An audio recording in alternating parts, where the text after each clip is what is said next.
哎呀，哎呀，看看这个粘哪儿？粘这儿。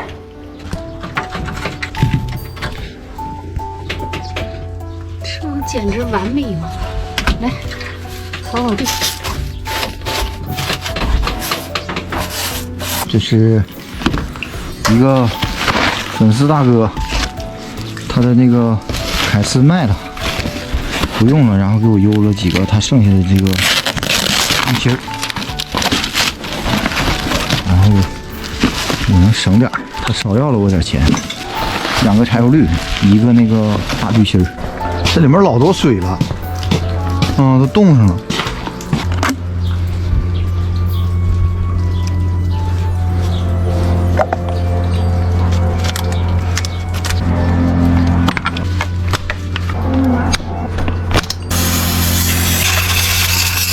就是硬抠的啊！你看，它这个圈儿和这个垫儿，这里面多数漏油都是它漏，然后就是硬抠。又一个，这个换的时候，兄弟们，它这个圈儿，这个白的圈儿是有一个凹面的，这个凹面朝里，然后这个是这么样的一个上法，然后这么给它上进去。它这个不太好上啊，就是这里面就是纯是靠硬挤。如果是2个不好上的话，我建议就是一个一个上，一个一个上，它里面很松快，完了还是能上去。我第一个不就这么上吗？还是一个一个上。为什么换第一路呢？因为第一路使最多，也不知道它换这玩意儿行不行，它还是换上。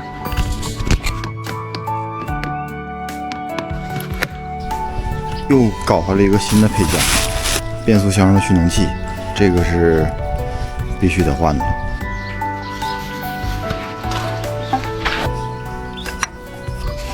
拧几扣就行了，咱们就可以搁手拧得动了。2个呢，现在都在我的手里。你看，这个呢是新的，看见了吧？这个碰不到底儿。然后这个是那个坏的，你看，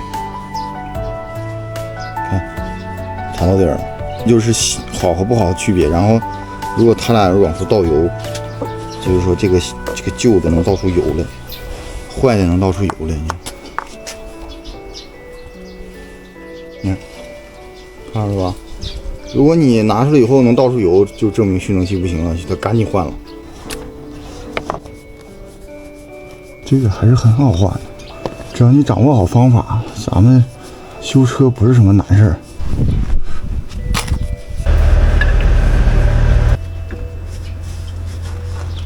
现在我这台车啊，就是我买回来那些配件，前段时间就是什么风啊、什么之类的，现在已经全部完事儿。